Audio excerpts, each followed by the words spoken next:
on politics and religion. Look, there are two things I don't discuss: politics and religion.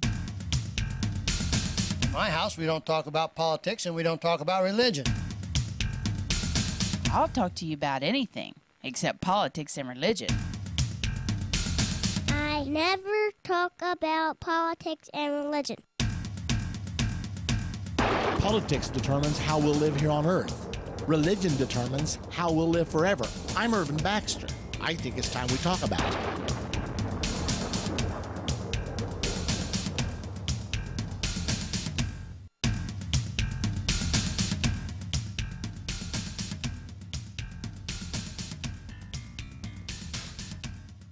We do want to remind you from the beginning that we will be holding a conference in Poplar Bluff, Missouri this Friday evening at 7:30. It will be held at the Holiday Inn, 2781 North Westwood Boulevard. There is no admission fee, so all of you are welcome to come. I think we're going to do a little something different there. This particular time, we're going to have a presentation, and then we're going to have open forum for question and answers. I think many of you have wanted to do that, so it's going to be an exciting time at Poplar Bluff this Friday evening. All of our great listeners from that area, I hope you can plan to be out with us. We have a lot going right now in the news. I've been rather stunned today at what I have been reading. Of course, the entire Middle East is absolutely boiling. There were huge demonstrations, tens of thousands of people in the streets of Egypt. Over the last 24 hours, they've arrested about 1,000.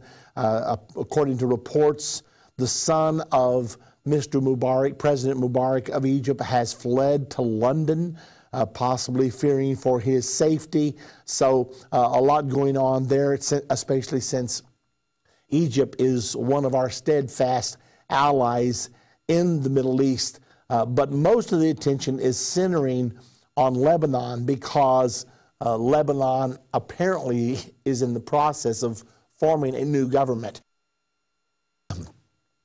You all know by now, but let me remind you, because it's important to realize what's happening, that the government of Lebanon was toppled last week when the particular cabinet seats held by Hezbollah resigned one after another, finally bringing the majority down and toppling the Hariri government. Now remember what brought all this on. Mr. Hariri, the prime minister of Lebanon, his father was assassinated 5 years ago. Well, there was established in Lebanon a special tribunal to bring the perpetrators of the assassination to justice. Now, this was a huge assassination. I think 20 people died in the bombing. So there were suspicions that Syria and Hezbollah were involved. All of this evidence had been gathered over time in what is called the STL, the Special Tribunal for Lebanon. And they have been attempting to get to the bottom of this assassination. Well, finally the report was finished and it was being presented to a court. Well, it was believed that some of the leading people in Hezbollah in Lebanon were going to be indicted and placed on trial for the assassination of Hariri, apparently by the confiscation of the phone records of the people, of the Hezbollah leaders right at the time of Hariri's assassination.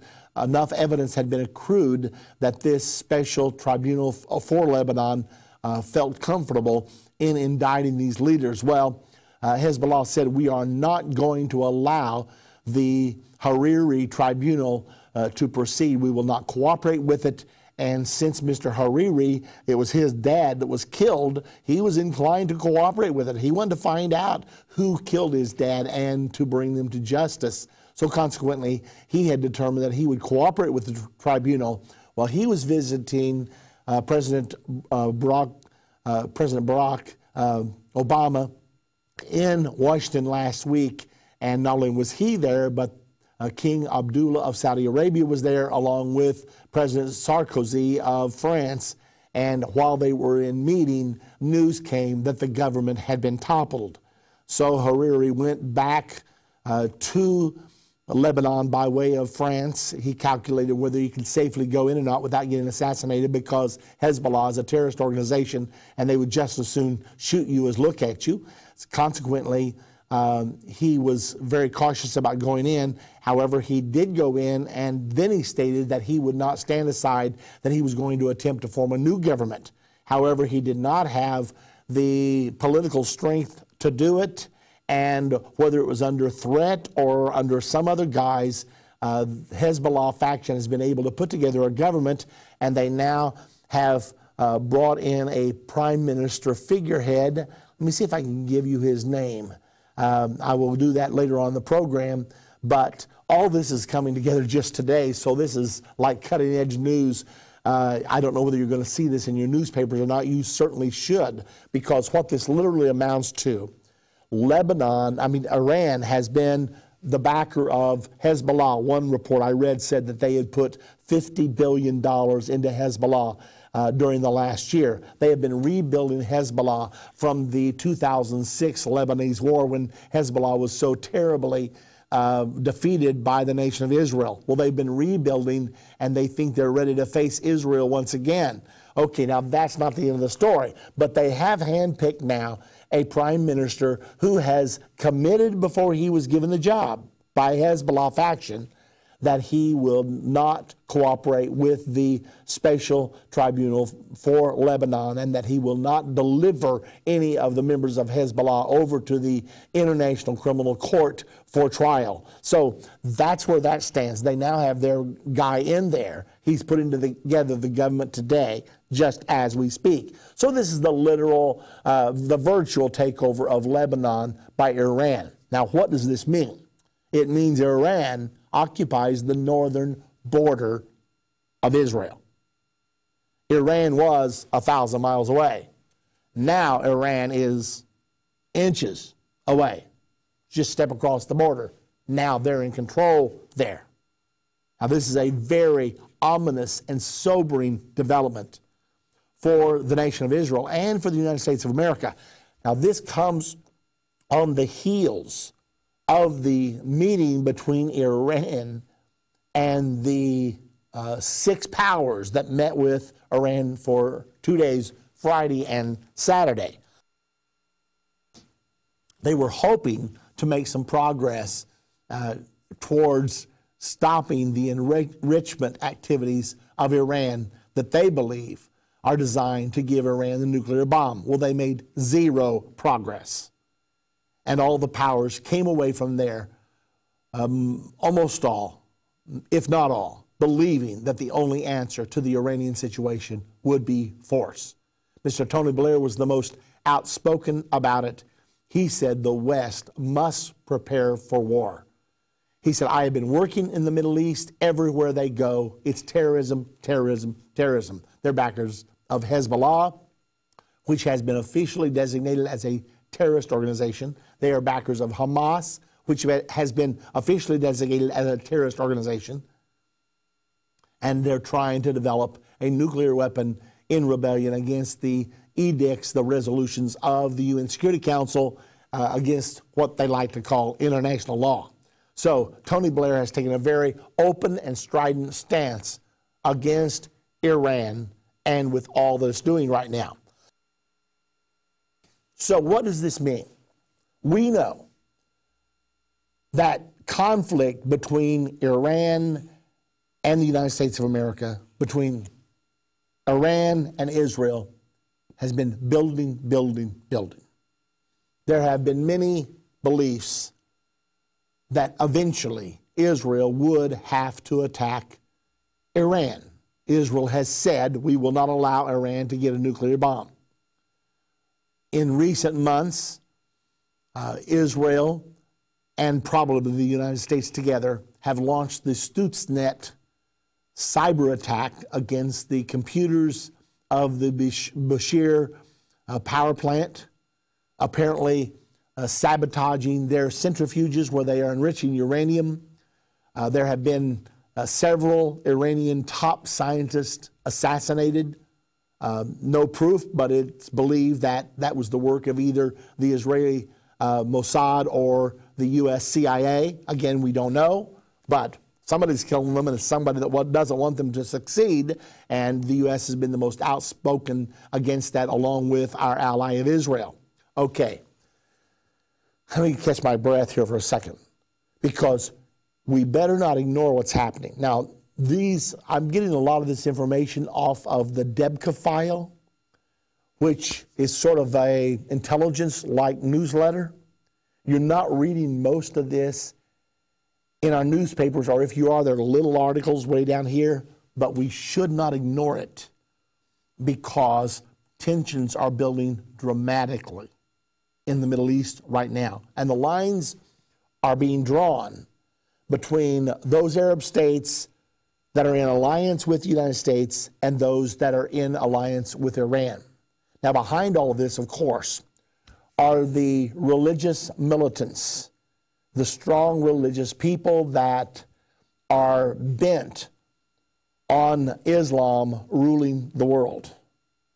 Now, let's go a step further here, because while all this is developing, we are preparing to pull out of Iraq.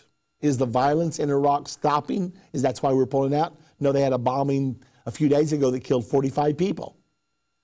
All we've done is say, we're backing off, we're going to keep our boys on their bases, and we've now trained the Iraqi policemen to try to put down terrorism. So it looks like things are dying down because U.S. fatalities have died down because we've kept our boys on their bases. However, the tensions are still raging. Furthermore, Maliki, who is now the leader of Iraq, is pro-Iran. And according to articles I'm reading today, we're scheduled to pull out of Iraq in 11 months. And when we pull out, Iran is going to move in. Because what we did, we went and defeated Saddam Hussein, who is a Sunni Muslim. And Saddam Hussein was an enemy of the Shiite Muslims of Iran. But we went in and defeated Saddam Hussein, and now the Shiites control both Iran and Iraq. So their religion is their strongest belief, and it's pulling them together. And it is believed that when we pull out of Iraq in 11 months, that Iranian missiles will be installed on the bases that U.S. military built. That's what the article I read said today. Now, will that happen? I don't know. It's going to be mighty foolish if we allow that to happen. But yet, Jordan is between Israel and Iraq. And Jordan, the king of Jordan, Abdullah, picked up the phone and talked to Benjamin Netanyahu, Prime Minister of Israel, a day or so ago, saying, look, the Americans are killing us. They're allowing the takeover of the entire Middle East by Iran right now, and they are doing nothing. Well, Israel assured Jordan that she had the protection of the nation of Israel, a pledge they've kept for 60 years. So, well, I'll continue as soon as we get back. Every Monday at 9 p.m. Central on the Church Channel and at 10 p.m. Central on Daystar, Irvin Baxter presents End of the Age. End of the Age is a 30-minute program which gives intricate details about how Bible prophecy is not only true, but also how it lines up so perfectly with events going on in the world right now. Don't miss one End of the Age program every Monday at 9 p.m. Central on the Church Channel and at 10 p.m. Central on Daystar. Visit endtime.com for more details or call 1-800-ENDTIME. When you think about Bible prophecy or the end of the world, what comes to mind? War, destruction, famine, disease, 666, mark of the beast, antichrist, false prophet, four horsemen, trumpets, seals, and vials. What about 2012? How does all of this affect you as a teenager in today's world? Those are all good questions, but the thing to remember is that Bible prophecy was not put here for us to be afraid of it, but for us to know what is to come. When I was a kid, I used to pretend that I could see the future and predict what was going to happen. Well, with Bible prophecy, we can do just that. Tune in to Endtime Youth Core Radio every Tuesday at 4:30 Central Time by going to endtime.com/EYC and listen to the prophecy segment with me, Jason Talley. For more information, call